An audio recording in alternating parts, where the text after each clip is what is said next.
Hi friends, what's up? This is Darky from 360 Data. It's time to learn how to set data user limit on Windows computer.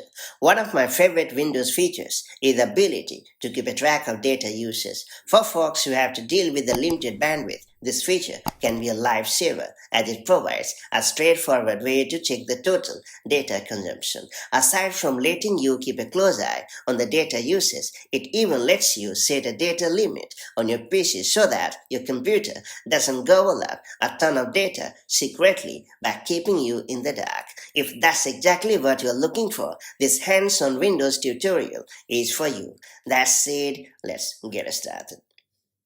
First and foremost, click on the Start menu on your PC. After that, choose the Settings tab to proceed. Then ensure that the Home tab is selected in the left sidebar.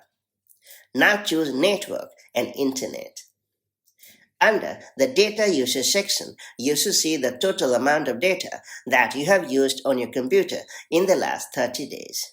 Now click on the Total Data Usage to dive into the details. On the next screen, you can view the data usage statistics in the last 30 days. Now click on the drop-down menu next to Filter By and then select the option like last 24 hours or last 7 days to check the data usage of that specific period.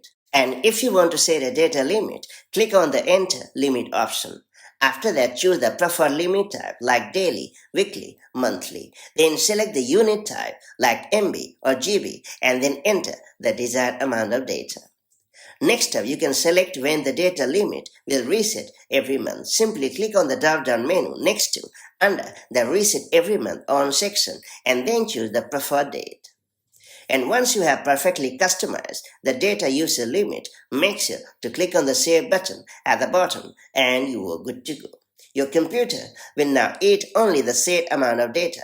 Note that once the limitation has reset, you will need to customize it once again if you want the restriction to continue, of course. And that's pretty much it. So that's how you can easily set the data limit usage on your Windows computer. If you found this video helpful, do like and share it, and I'll see you in the next video with more such handy Windows tips and tricks. Till then, stay safe and have a great time. Bye bye.